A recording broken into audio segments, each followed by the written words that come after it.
PhD holder. What do you think is the solution to ASUU strike? That's actually a very good question, and it's one thing that bothers me, that worries me. I'm quite pleased that you asked me that question. The strikes, it's caused a lot of problems in Nigeria. I graduated 2 years after I should have graduated from university because of strikes. Right from when I was in university, starting from Oka to Abia State University, 2 years they added to my medical training. So you were a victim? I am a brutal victim. A victim, they dealt with me big time, and I'm still upset about that because they set me back by 2 years. And when you have a strike, people derail. I've seen good girls turn bad.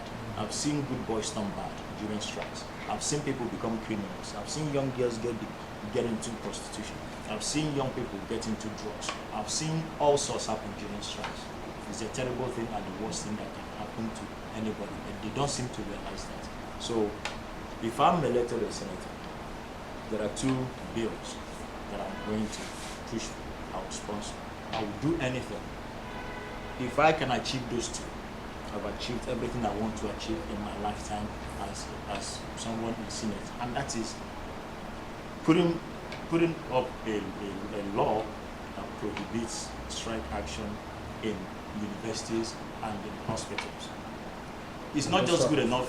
It's not just good enough to say, well, there's going to be a discussion about this. You can't just go and say no strike, no strike, without having discussions about that. No, because that would be unfair to the unions, because they have a reason. There's a reason for going on strike. But we now need to sit and understand, review the whole strike actions. It's usually about payment and money. So we now need to look to have an agreement on a regular way that there will be increments on a regular basis. It may be based on inflation rate.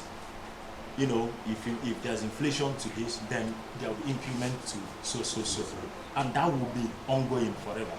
If we're able to have that discussion and have that agreement with ASUU, have that agreement with the different hospital unions, doctors, associations, nurses, all of them, non-academic staff of universities.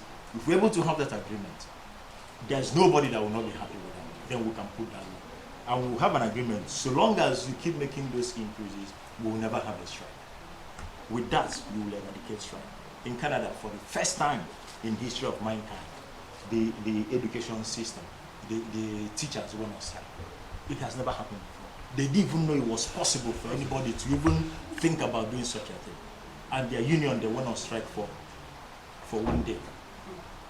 There was an emergency meeting straight away. They put in a bill to block it straight away. That it will never happen. It's unhappenable event. It cannot happen. They said it must not happen under any circumstances. Let's negotiate, but you cannot go on strikes. They stopped children from going to school 1 day. 1 day. But in Nigeria, I'm talking about 6 months here and there, 1 year. 1 year. So I'm going to sponsor that bill. But it's not just a bill you go and say, no strike. No, there will be discussions. You'll be getting so increments. We'll keep to it, but you can't go on strike. Same for the health sector.